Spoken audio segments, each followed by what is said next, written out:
How to create WordPress categories and tags.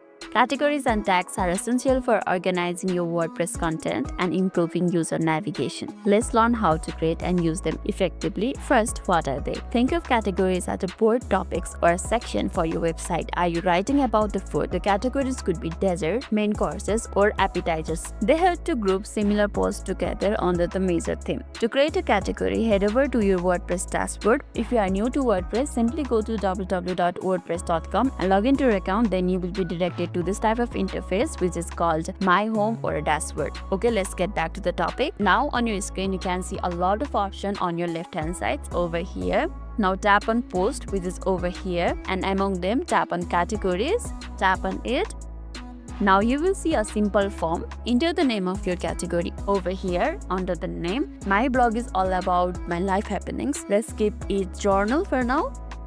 You can also assign a parent category if you want to create a hierarchy of categories. For example, Europe as a parent and Italy as a child category. Finally, add a brief description over here if you want to explain what category covers. Can be helpful for the SEO and site visitor. Let's keep it as it is, and once you are done doing all of this, tap on Add Category.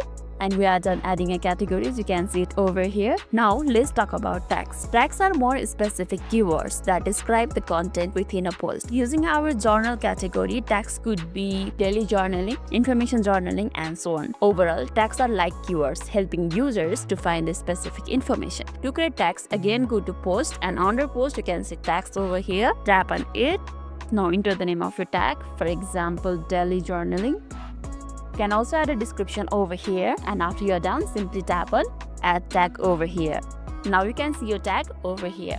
And that's it. You now know how to create both categories and tags in WordPress. Play around with them and you will see how they can make your website more organized and user-friendly. Go give it a try on your own WordPress site now. So that's all for today's video. If this video made your day a little bit easier, don't forget to like and subscribe for more amazing tips. Thanks for watching and see you in the next video.